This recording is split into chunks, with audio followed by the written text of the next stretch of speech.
verificado o quórum regimental de que trata a portaria 145 de 2017 e com amparo na portaria 140 de 2021, eu, Francisco José de Oliveira Silva, presidente da segunda Câmara de Julgamento do CRT, declaro aberta a 31ª sessão ordinária virtual de 21 de maio de 2021. Inicialmente, gostaria de indagar aos senhores conselheiros se a ata disponibilizada pela Silvana foi lida e se tem alguma correção a ser feita. Tudo ok. A ata do dia 27 e a ata de ontem, né, do dia da sessão. Então, está aprovada a ata da sessão do dia 27. Gostaria de indagar à secretária se há alguma resolução para ser lida. Não, senhor presidente. Passando para a ordem do dia, anuncio o processo de recurso de número 14520-2018, aí 2018-09-117, da Ranco Embalagens S.A. O relator vai ser o doutor Cláudio Célio de Araújo Lopes, né, e estará presente para fazer sustentação oral de suas razões recursais, doutor Igor Frota. Lembro que a Ranco também terá mais dois processos. O processo de recurso 145-2019/2018, aí 2018-09121, e o processo de recurso 14521-2018, aí 2018-09122. Há uma indicação, um encaminhamento aqui do processo para o retorno para novo julgamento. Todos nesse sentido. Então, o doutor Cláudio Célio vai fazer o relatório, e se não houver prejuízo para a parte, né, acho que poderemos votar todos os processos em conjunto. Mas se houver qualquer prejuízo para com relação ao contraditório e ampla defesa, faremos em separado. Presidente, só o número do auto do primeiro processo a ser relatado, para poder me guiar aqui, que é o doutor Cláudio Célio, 2018... O Cláudio Célio vai relatar, que é o doutor Cláudio Célio, né? O outro é do doutor Leilson, doutor Leilson e depois doutora Jusileide. É o 2018-09117. 09117, né? Obrigado. Tá. Com a palavra, doutor Cláudio Célio. Bom dia, senhor presidente Franzé, senhor procurador Biratã, senhora secretária Silvana, senhoras conselheiras e senhores conselheiros e o advogado presente para a sustentação, doutor Igor Frota Moreira.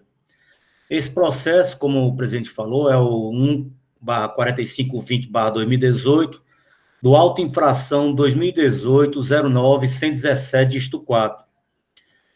Trata-se de uma fiscalização de auditoria plena dos exercícios 2014 e 2015, da empresa Ranco Embalagem S.A., CGF 06-108-749, dígito 1, através do ato designatório 2018-03586.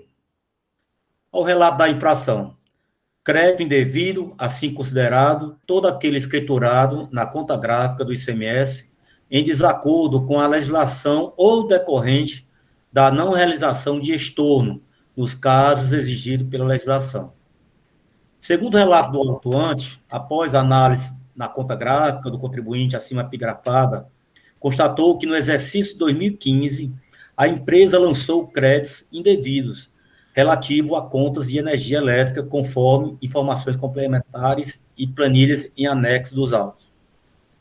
O artigo infringido foi o artigo 57 e 65 do decreto 24.569/97, em seu inciso 2º, parágrafo 19 do artigo 19 do decreto 24.569/97.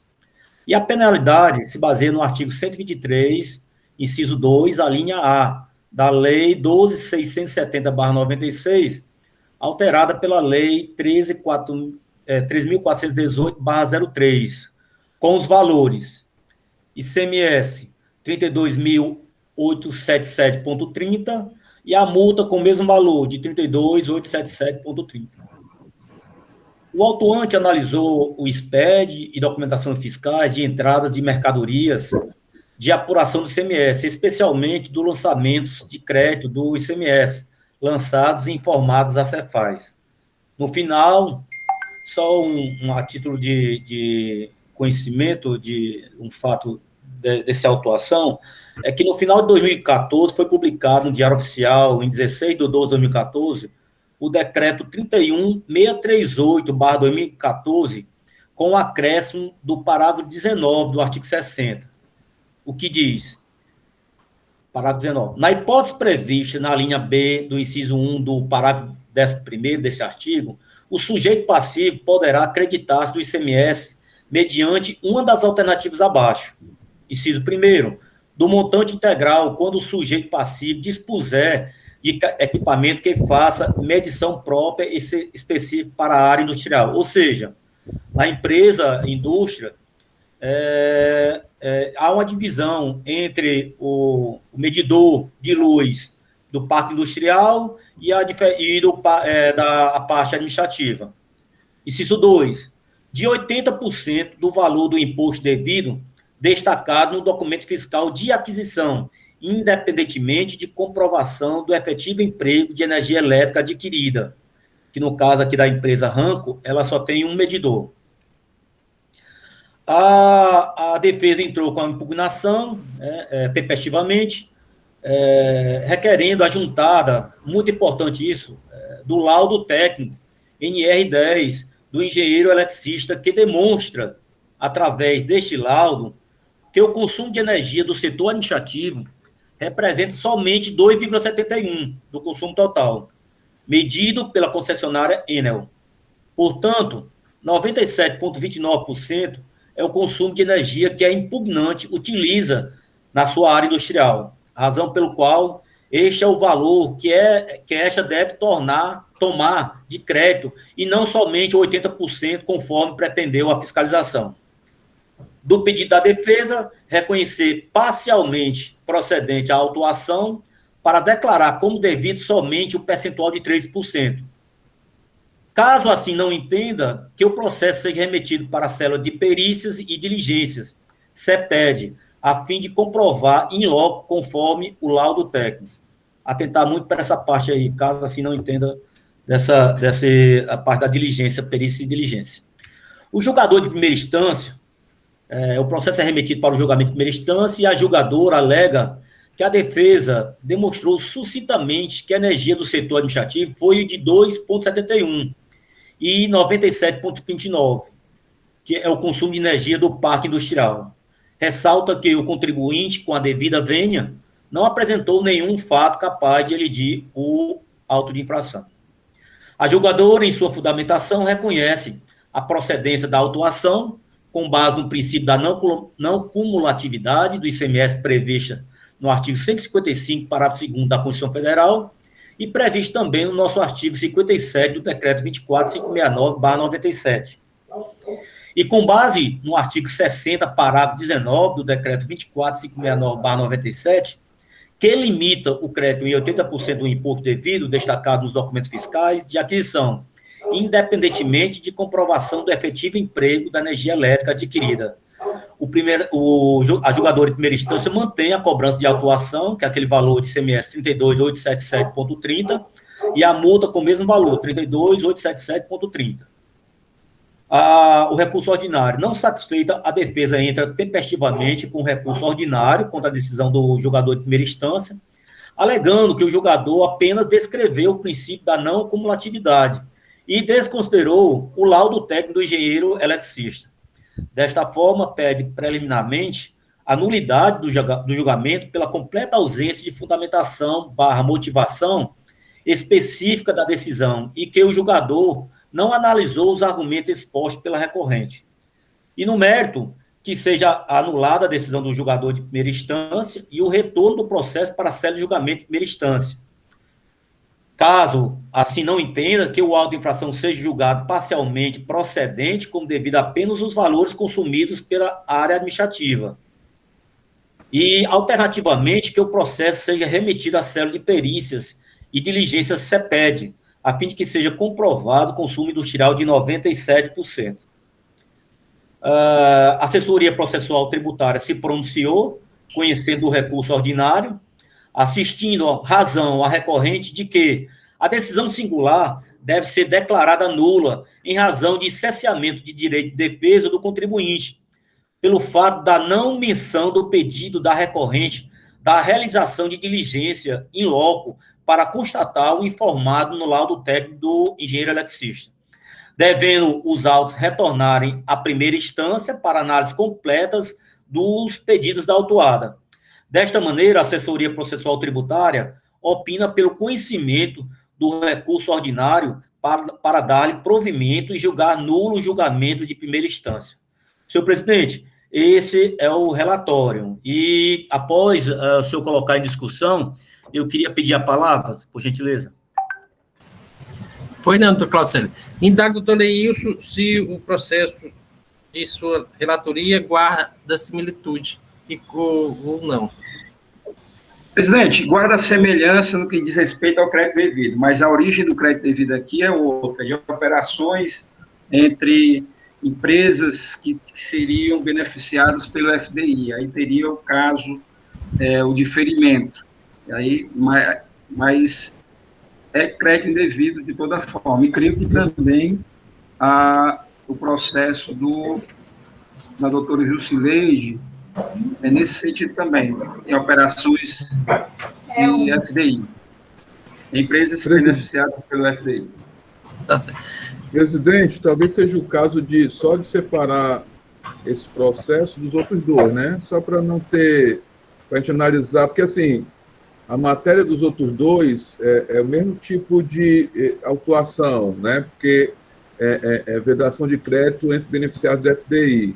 Esse aqui é energia elétrica, então é bom separar os dois, né? Pois não, doutor Gratan, a gente vai separar então. O da doutora Jusileide, que também é energia elétrica, né? Jusileide é processo de FDI. O meu processo é bem semelhante ao do doutor Leilson. Pronto. Mudando somente o período, né? Pronto, então, o doutor Juscelio vai ser separado. Depois julgamos os dois processos, então. Passando aqui o Rito. Pode ser. Pode ser. Passando o Rito aqui, passa a palavra do doutor Biratã Ferreira de Andrade. Bom dia a todos, senhor presidente, doutora Silvana, nossa secretária, senhores conselheiros, doutor Igor.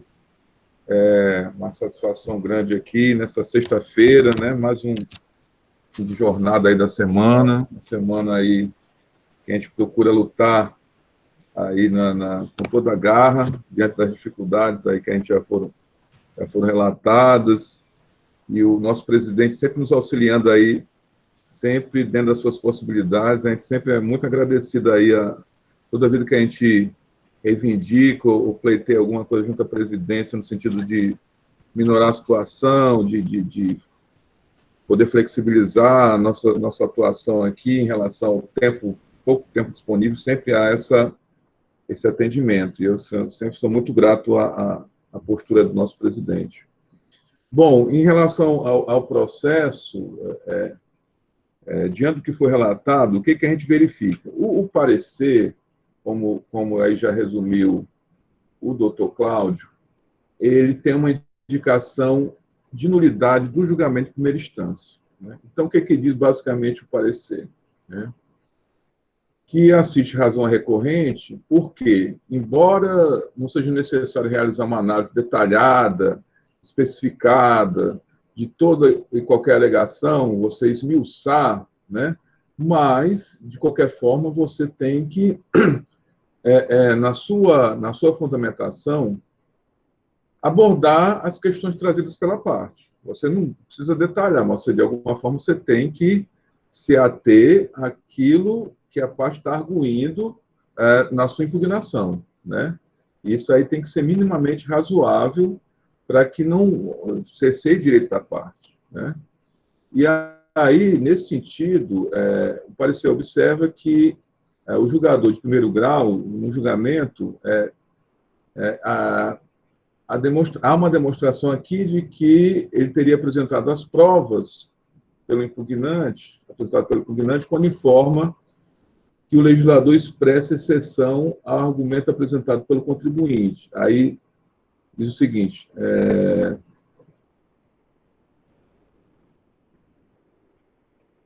não, isso aqui está aspiado, perdão.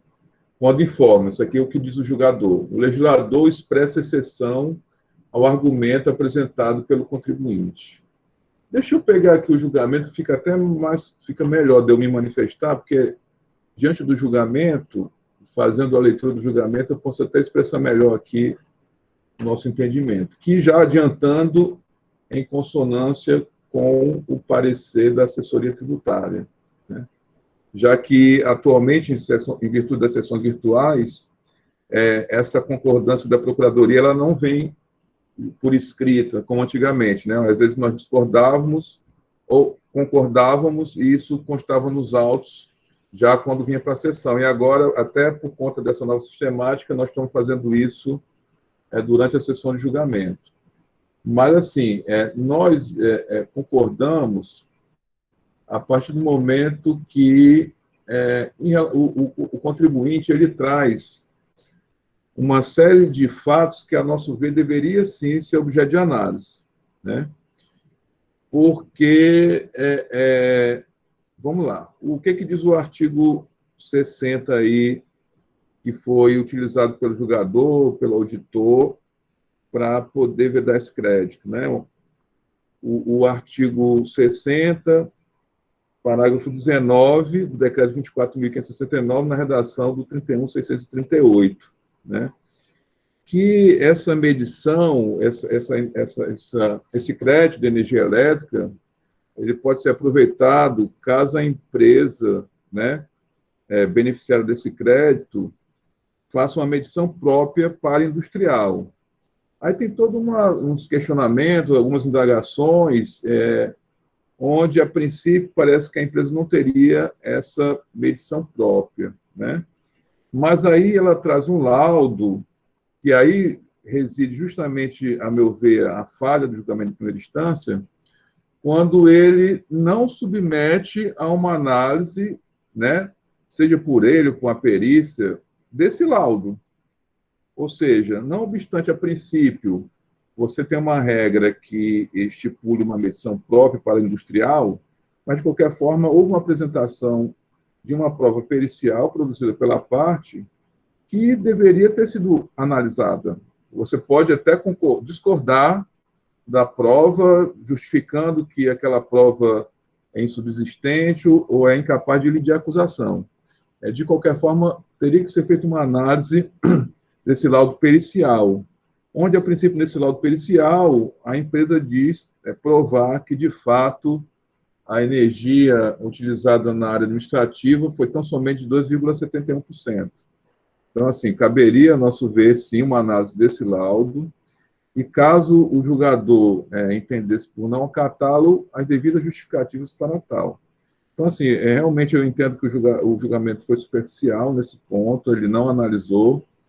E aí, então, por isso, nós concordamos com a nulidade do julgamento singular para que se retorne à primeira instância para que seja feita a devida apreciação do laudo apresentado pela parte, ou encaminhamento para a perícia. Bom, aí o julgador vai, a partir daí, a partir do retorno, analisar se ele encaminha para a perícia, ou se ele analisa, se ele tem condições para isso. Eu digo isso porque, se bem que a questão é muito técnica em relação à questão da energia elétrica, né? Porque muitas vezes, como muitos dos nossos jogadores são contadores, têm determinadas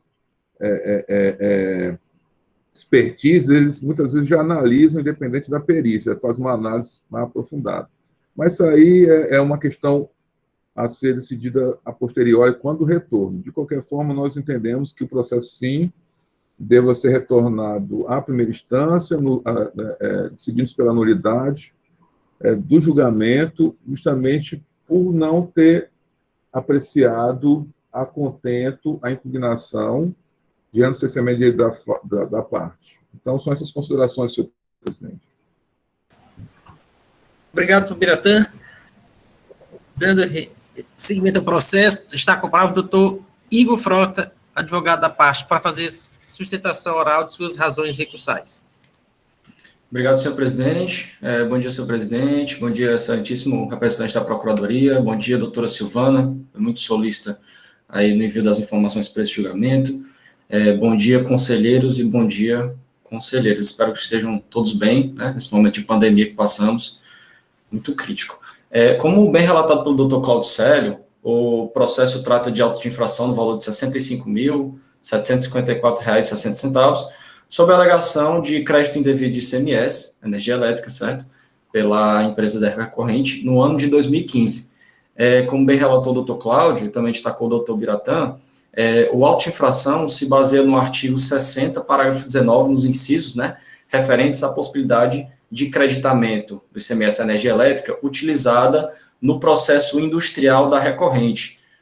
A fiscalização vedou, tomou como indevido esse crédito da empresa, tendo em vista que, segundo a fiscalização, a empresa não possuía um medidor específico para a área administrativa e um medidor específico para a área industrial, o que, de acordo com a legislação destacada, quando houver apenas um medidor para as duas áreas, como bem destacou o doutor relator, a empresa apenas poderia se creditar no percentual de 80%, né, desse ICMS, energia elétrica utilizada no estabelecimento.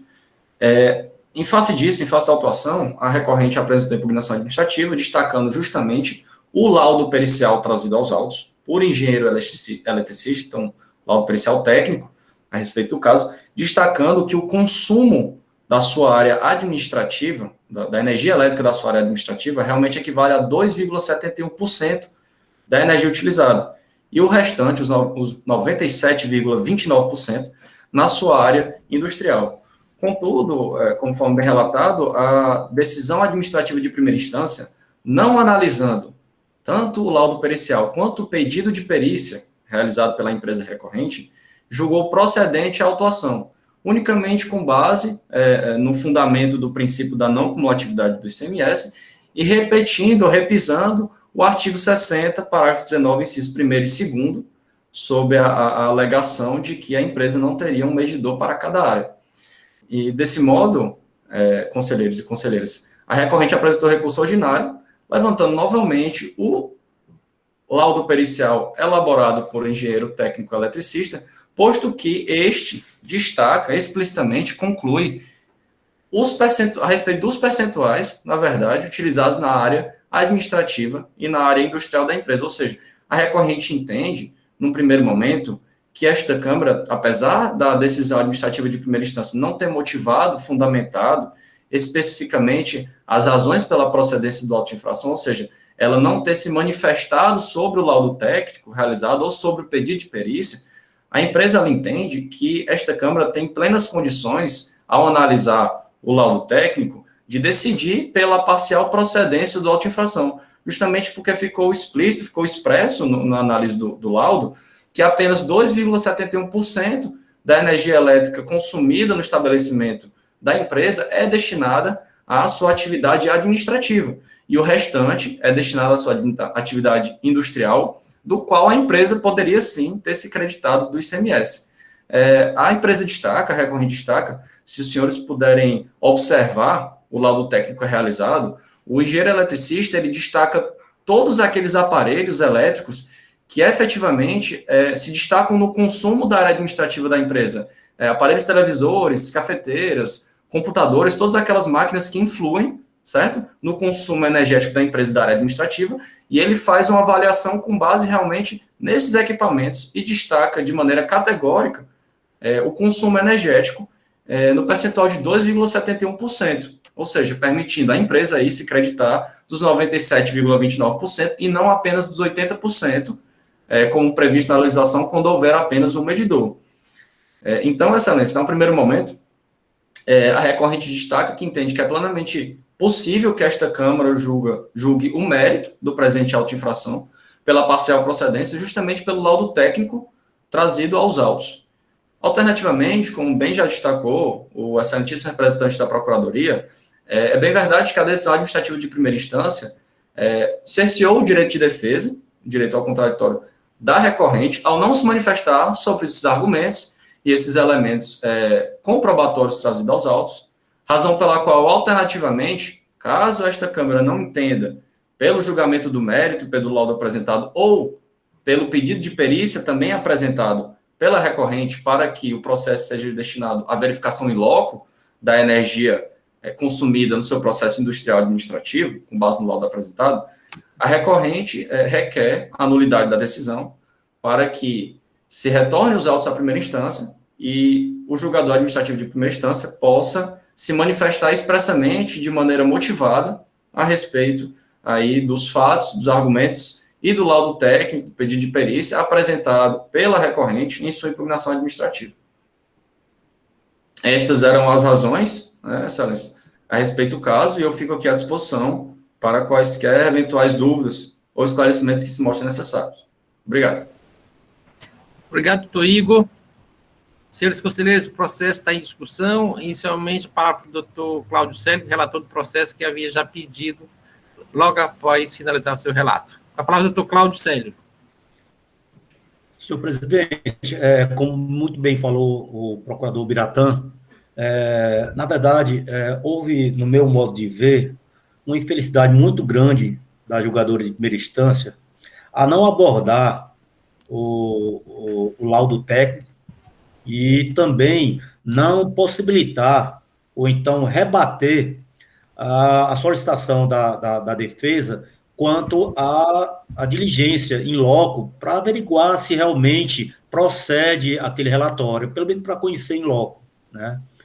Então, eu já opino, já me manifesto pelo retorno, nulidade do julgamento de primeira instância e o retorno do processo para o julgamento de primeira instância, para refazer e oportunizar todos os pedidos da defesa em relação à autuação. Obrigado, doutor Cláudio Célio. O processo está em discussão, senhores conselheiros. Sem discussão? Então, vou colocar em votação. Vai ser uma preliminar de nulidade da decisão singular. Como vota o doutor Cláudio Célio?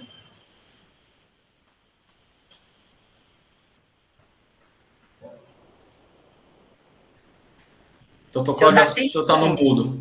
Sem áudio, doutor Cláudio Célio. Desculpa. Eu voto pela nulidade do julgamento de primeira instância e o retorno do processo ao julgador, à instância de primeira instância. Obrigado, doutor Cláudio Célio. Doutora Elineide? Com o relator, senhor presidente. Retorno dos autos. Doutor Leilson? Com o relator, presidente. Doutor Felipe Pinho? Com o relator, presidente. Doutora Jusileide? Com o relator, senhor presidente. E doutora Lourdes? Com o relator, presidente. Então, a segunda Câmara de Julgamento, por votação unânime, conhece o recurso, dá provimento para declarar a nulidade da decisão de primeira instância, conforme parecer da assessoria adotado pelo representante da douta PGE. Esta decisão para este primeiro processo. Seguindo aqui a nossa ordem do dia, temos agora os dois processos da RANCO. Processo de recurso 14519/2018, aí 2018-09121. Recorrente RANCO Embalagem S.A., recorrido Seju. Relator doutor Leilson Oliveira Cunha. E o processo de recurso 14521/2018, aí 2018-09122. RANCO Embalagem, recorrido Seju. Relator doutora Jusileide. Neste caso, como já falado do doutor Leilson, os processos ganhos são semelhantes, né? Então, a relatoria caberá ao doutor Leilson. Fará a sustentação oral de suas razões recursais para ambos os processos, o doutor Igor Frota. E representando o Estado, o doutor Biratã Ferreira de Andrade. Com a palavra, o relator. Presidente, em mesmo sentido de infração de crédito devido, com só a diferenciação do primeiro processo, que aqui era um crédito indevido em razão de operações realizadas entre empresas beneficiárias do FDI. A empresa autuada adquiriu mercadorias, no caso, caixas de papelão, da empresa Rigesa, que também é também beneficiada por FDI. E como houve o destaque do imposto, e houve o creditamento pela empresa autuada, esse foi o motivo da autuação. Em primeira instância, foi julgado procedente que a julgadora singular, de forma muito sucinta, tal qual no primeiro julgamento, não aborda outras questões que foram trazidas pela empresa, no que diz respeito principalmente ao fato de que as mercadorias que foram objeto de creditamento, elas não se qualificavam nas mesmas mercadorias que foram objeto de vendas da autuada. A autuada fabrica caixas de papelão, e ela comprou caixas de papelão também da Rigesa para condicionar essas mercadorias. E a fiscalização entendeu, no caso, que a empresa estava comprando caixas da Rigesa, se creditando e vendendo essas mesmas caixas. E o argumento central da empresa é no sentido de que esse tipo de operação não ocorreu. O que ocorreu efetivamente foi compra de caixas de papelão para condicionar os papelões, as caixas produzidas, industrializadas pela autuada. Como eu disse, o julgamento de primeira instância não adentrou nessa questão meritória, né, questão de perícia nesse sentido. A empresa, com o julgamento de procedência, interpôs o recurso ordinário e, sucintamente, alega também preliminar de julgamento de primeira instância, completa ausência de fundamentação e motivação específica na decisão. Também alega que a fiscalização concluiu de forma errada que as mercadorias adquiridas na Rigesa pela recorrente seriam as mesmas mercadorias quando das saídas para os clientes desta, ou seja, concluiu que as referidas mercadorias estariam sendo revendidas, e ainda ante o fato de que o lustre fiscal verificou que a recorrente possui suas saídas interestaduais bem superiores às internas, e a considerou como empresa com preponderância em saídas interestaduais, concluindo que a operação realizada entre a Rigesa e a recorrente seriam operações com diferimento do CMS, em conformidade com a linha B, inciso 21 do regulamento do CMS, razão pela qual a recorrente não poderia se apropriar dos créditos lançados e aproveitados na apuração do CMS no SPED. Ou seja, a empresa alega aqui que, fora o entendimento da fiscalização, no sentido de que a empresa estava revendendo caixas de papelão, as mercadorias compradas na Rigesa, também adentrou nessa questão de que, para efeitos lá do inciso 21 da linha B, né, tem que ter uma preponderância de operações interestaduais para ser objeto de diferimento.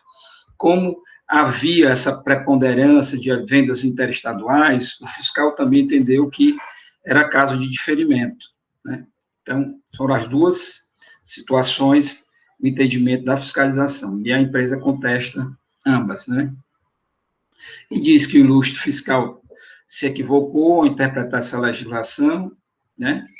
O pagamento de CMS será diferido nas operações entre empresa beneficiária do FDI para empresa que realiza operação com preponderância interestadual com a mesma mercadoria. No entanto, ao contrário do que entendeu o autuante, a recorrente em nenhum momento realizou revenda interestadual da mercadoria que adquiriu da Rigesa no citado ano. Fala também que a recorrente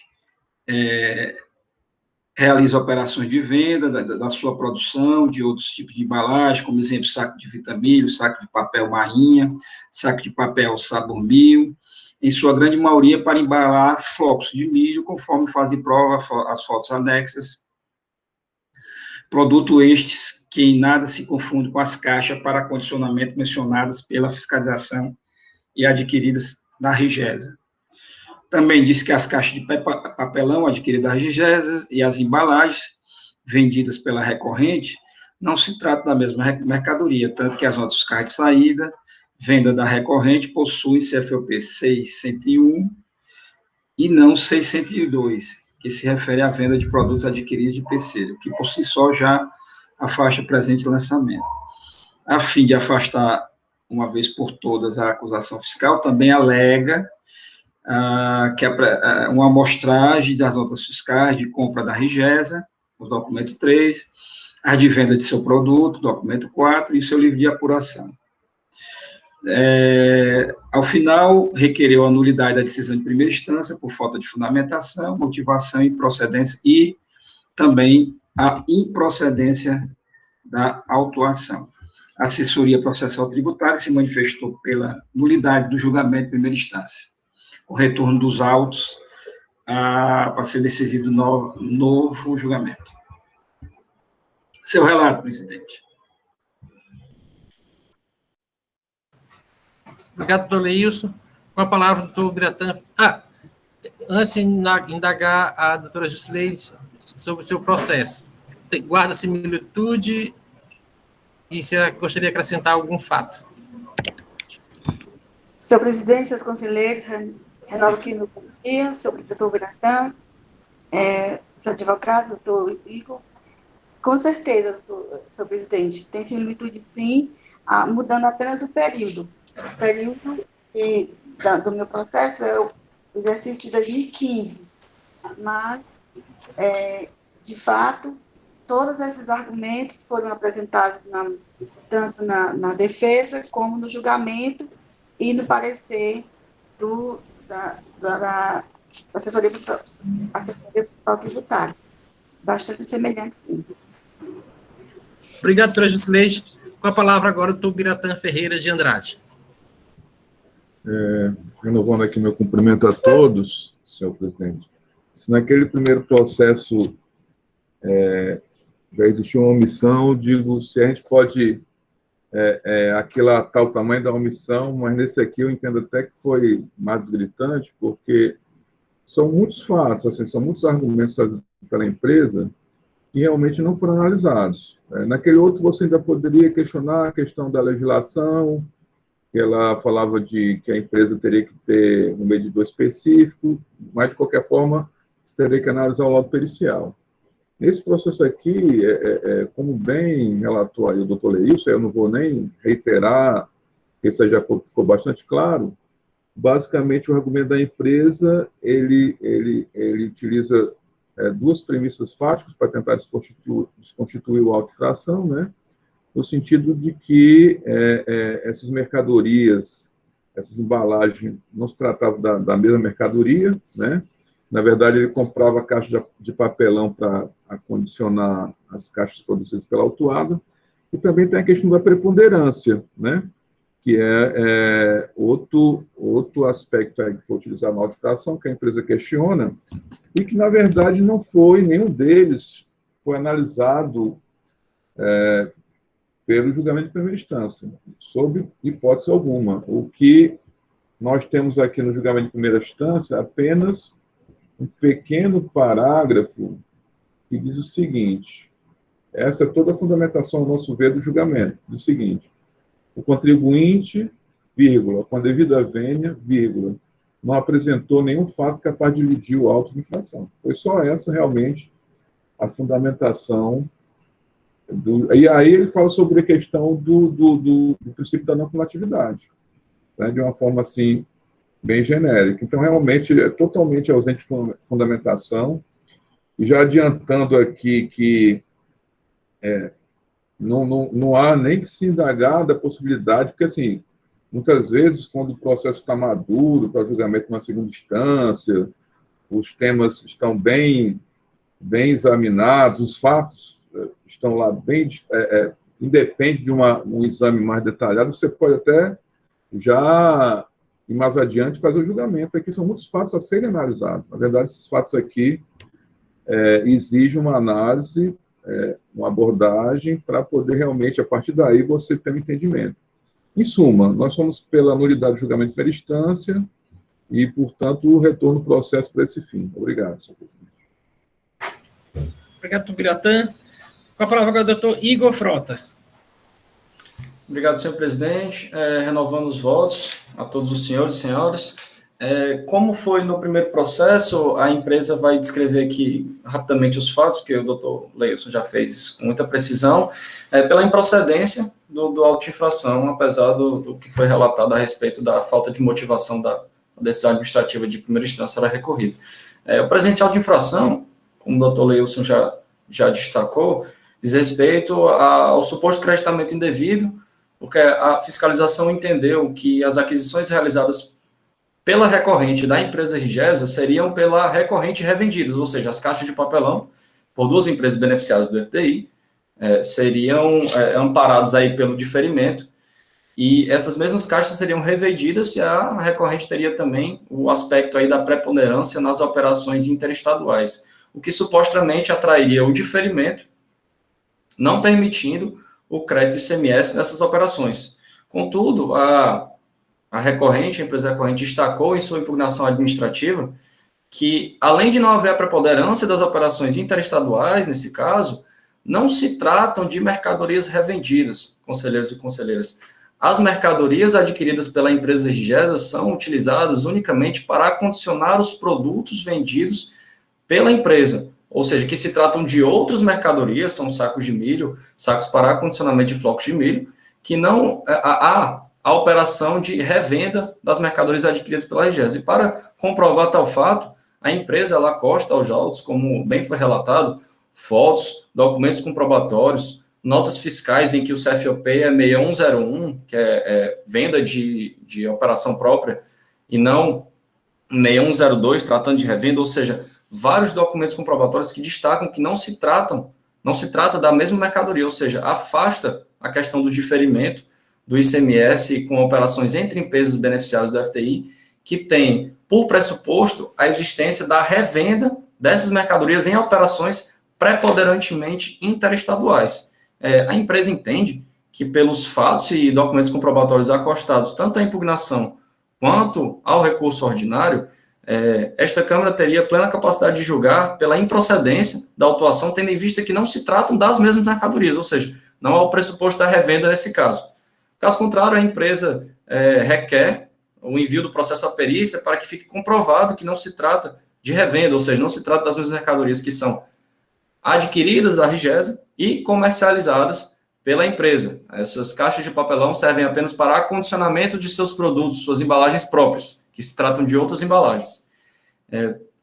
Alternativamente, como já expôs o doutor Leilson, também muito bem o doutor Biratã, a decisão administrativa de primeira instância não trouxe qualquer motivação ou fundamentação a respeito de qualquer fato específico ou qualquer dos argumentos, qualquer documento comprobatório levantado pela empresa nos autos. Não se manifestou a respeito das fotos das embalagens, não se manifestou a respeito dos documentos contábeis juntados aos autos, das notas fiscais, do livro de registro de apuração, ou seja, não houve motivação adequada no presente caso, o que reflete a nulidade da decisão, como o doutor Biratã até ressaltou aí, destacou o trecho do voto, apenas em uma frase, a decisão destaca que não merece prosperar os argumentos da recorrente, sem especificar quais seriam os fatos, quais seriam os argumentos, quais seriam os documentos comprobatórios. Apenas também fazendo adicionalmente a isso uma explanação do que seria, na verdade, o princípio da não cumulatividade do crédito tributário, que a empresa entende que não é motivação adequada e suficiente para se dar procedência ou auto-infração. Então, nestes termos, excelência, a empresa ela vem requerer que seja conhecido e dado provimento ao presente recurso ordinário, com a finalidade de julgar improcedente a autuação, em primeiro momento.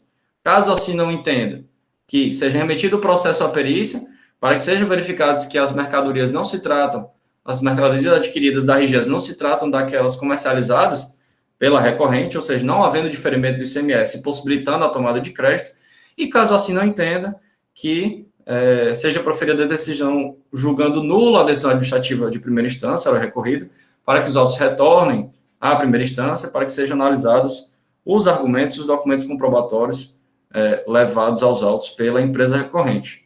Essas eram as considerações para sustentação oral nesse momento e permaneço à disposição para quaisquer dúvidas ou esclarecimentos a respeito do caso. Obrigado, senhores. Obrigado, doutor Igor Frota. Senhores conselheiros, o processo está em discussão. Presidente, para manter uma certa coerência com o julgamento que nós fizemos também no primeiro caso, eu acho que esse processo ele deve ser retornado à primeira instância para que a autoridade julgadora, entre nos aspectos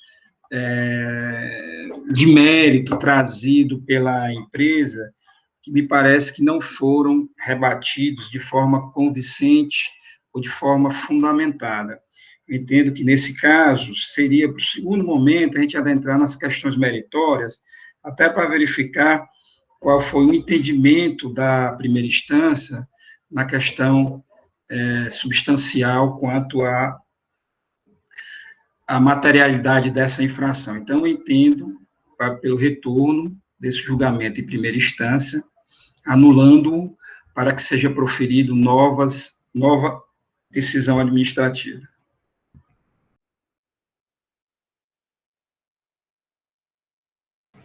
Obrigado, doutor Leilson. Doutora Jusileide quer se manifestar também? Sim, senhor presidente. Eu vejo aqui a similitude dos processos e, com certeza, faço minhas palavras do Leilson, voltando também o processo à primeira instância, para que sejam analisados todos os argumentos da defesa e que, de fato, como a gente fala bastante aqui, preza muito pela verdade material, que seja julgado de forma clara e transparente, para que o julgador ele analise todos os pedidos da defesa e que também ele veja fotos, notas fiscais que foram condicionadas no processo. Então, eu acredito que não seria posição melhor do que voltar ao processo à primeira instância, tornando nulo, né, essa decisão. É esse meu parecer, senhor presidente. Muito obrigada. Obrigado, doutora Jusileide. Senhores, os senhores querem fazer mais alguma discussão? Todos estão aptos a votar? Então, vamos votar no presente processo. Eu vou colher o voto do doutor Leilson e da doutora Jusileide e depois sigo a ordem de votação. Como voto, doutor Leilson? Presidente, anula a decisão de primeira instância, voltando o feito fiscal para que seja proferida nova apreciação. Como voto, doutora Jusileide? Sem áudio. Opino pelo conhecimento do recurso ordinário para dar cumprimento, julgar nulo o julgamento de primeira instância e que o processo volte para o novo julgamento. Doutora Jusileide. Doutor Felipe Pinho, como vota? Com os relatores, presidente. Doutora Lourdes? Acompanho os relatores, presidente. Doutor Cláudio Célio? Com os relatores, presidente. Doutora Elineide? Com os relatores. Então, a segunda Câmara, por votação unânime, conhece o recurso, dá provimento para reformar a decisão atualizada da primeira instância e determinar a anulação desta em face da ausência de fundamentação. De acordo com a manifestação da assessoria adotada pelo representador da PGE, esta decisão para esses dois processos. Quero agradecer ao doutor Igor Frota pela participação na sessão. Os processos da RAM foram concluídos e, querendo, poderá permanecer conosco. Ainda temos mais um processo na nossa pauta de hoje. Obrigado, doutor Franzé. Eu vou pedir permissão aqui para me retirar, que eu tenho uma reunião agora, mas queria agradecer, a atenção de todos. Obrigado, doutor Biratã. Obrigado, doutora Silvana, doutor Franzé, conselheiros e conselheiras. Até a próxima, viu? Muito obrigado pela atenção. Até a próxima. Senhores, os senhores querem um intervalo de 10 minutos ou começamos a votação do processo? A doutora Luz já sinalizou que quer o intervalozinho. Então, intervalo de 10 minutos. Hoje a sessão vai terminar, pelo jeito, mais cedo. Graças a Deus. Aleluia.